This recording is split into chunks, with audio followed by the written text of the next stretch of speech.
پہلے وقتوں میں علاج ہوتا تھا 15 دن کا، مہینے کا،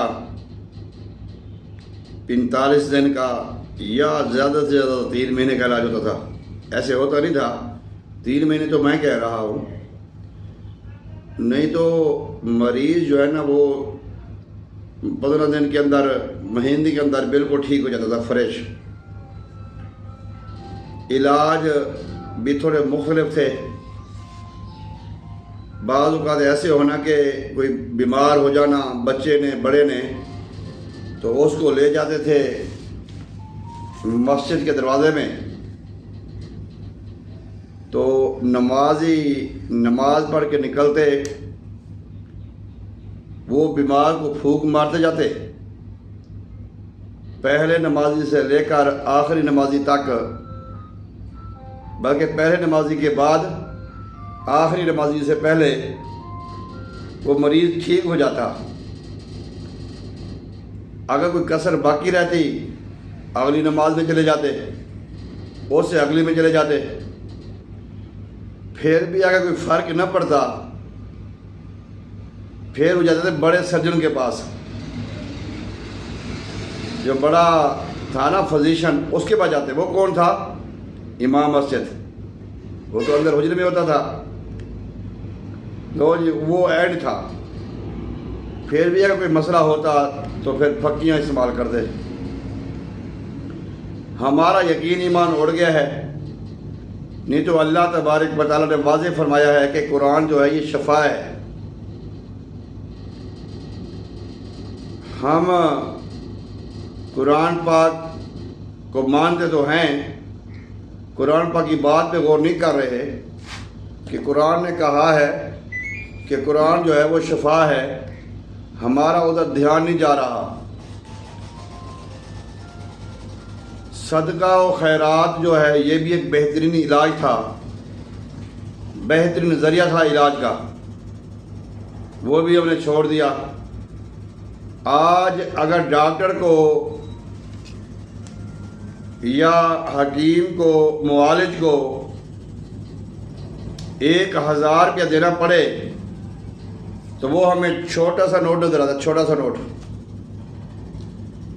اگر نبی پاک صلی اللہ علیہ وسلم کے فرمان کے مطابق ہم اپنا علاج صدقے سے کریں تو صدقہ خیرات کرنے کے لیے ہمیں 100 کا نوٹ بڑا نظر آتا ہے۔ معالج کے پاس میڈیسن لینے کے لیے ہمیں 1000 کا نوٹ چھوٹا نظر آتا ہے، لیکن مسجد میں صدقہ خیرات کرنے میں ہمیں 100 کا نوٹ بڑا نظر آتا ہے۔ اب پھر یہ ہے کہ جو علاج ہے یہ اب اس کی کوئی مدت نہیں ہے کہ 6 مہینے کھاؤ، 3 مہینے کھاؤ، 2 مہینے کھاؤ، نہ۔ یہ میڈیسن ڈاکٹر نے لکھ دی ہیں، یہ آپ نے پوری زندگی کھانی ہے، یہ آپ نے پوری زندگی کھانی ہے۔ میرے پاس ایک پیشنٹ ہے، 35 ان کی ایج ہے، 35 سال، 3 ٹیبلٹ کھاتے ہیں وہ، صبح دوپہر شام، 3 صبح 3 دوپہر 3 شام، 9 گولیاں کھاتے ہیں۔ میں نے کہا بھی کب تک کھاؤ گے؟ کہ ڈاکٹر نے کہا بھی اس کو ریگولر کھانی ہے۔ یہ معالج کو بھی پتہ ہے کہ اس کے سائیڈ ایفیکٹ کتنے ہیں، اس کے نقصانات کتنے ہیں۔ جو کھا رہا ہے وہ بھی ان پڑھ نہیں ہے، سوشل میڈیا کا دور ہے، نیٹ کھولیں، سائیڈ ایفیکٹ لکھیں اور وہ سارے سامنے آ جائے گی۔ یہ کوئی بات نہ ہوئی، یہ کوئی علاج تو نہ ہوا نا۔ ہاتھ پاؤں ٹوٹ جائے، وہ ہم مصنوعی ہاتھ پاؤں لگوا لیتے ہیں، چلو وہ تو مجبوری ہے، چلنا ہے۔ یہ کون سا طریقہ ہے بھائی، یہ کنٹینیو کھانی دوائی؟ میں نے پھر اس پیشنٹ کو جو 35 سالوں سے اس کی عمر تھی، میں نے اس کو یہ کہا، میں نے کہا یار تو میڈیسن چھوڑ دے گا؟ نا نا نا نا نا نا، میں تو نہیں چھوڑ سکتا، مجھے تو مسئلہ بن جائے گا۔ اچھا ایک مزے کی بات اور بھی ہے کہ معالج کی بات پہ ہمیں کلیتاً یقین ہے، ایمان ہے معالج کی بات پہ، کہ حکیم نے کہہ دیا ہے اچار نہیں کھانا تو نہیں کھانا، معالج نے کہہ دیا ہے کہ چاول نہیں کھانے تو نہیں کھانے۔ اللہ رب العالمین کی بات پہ ہمیں یقین نہیں ہے، نہ مانتے ہیں۔ ہم نے زیادہ بڑا پروٹوکول دے دیا معالج کو۔ چاہیے تو یہ تھا کہ ہم جس نے ہمیں شفا دینی تھی، اور جب میں بیمار ہوتا ہوں وہی اللہ مجھے شفا دیتا ہے، اسی طرح ہمارا رجحان ہی نہیں ہے، دھیان ہی نہیں ہے۔ اب تو مذاق اڑاتے ہیں قرآن پاک کا، مذاق اڑاتے ہیں دم درود کا، مذاق اڑاتے ہیں صدقہ خیرات کا۔ خیرات بھی کرنی ہے، ویڈیو والے بلاؤ، کیمرے والے بلاؤ، میڈیا والے بلاؤ، ٹک ٹوکر بلاؤ، یوٹیوبر بلاؤ ہیں۔ وہ ایک ہمارا سخی بابا ہے سرگودا میں، بڑی سخاوت کرتا ہے۔ میں نے اس کو 2-3 بار فون کیا، میں نے کہا یار اچھی بات ہے، سخاوت کرنی ہے، کرنی بھی چاہیے، لیکن کسی کی غریب کا عزت نفس کا مذاق نہ اڑاؤ۔ ہم 1000-2000 دے کے ویڈیو، فلمیں، ڈرامے اور یہ ٹک ٹوک بنا رہے ہیں کہ ہم نے کوئی بڑا پہاڑ گرا دیا۔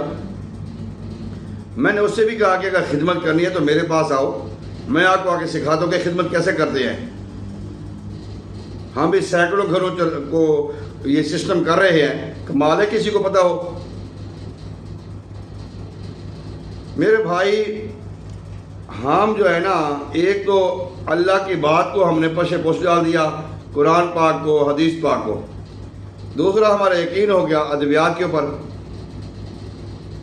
یہ جو میں بات کرنے لگا ہوں اس پر ذرا قابل غور بات ہے، بڑے غور سے سننا۔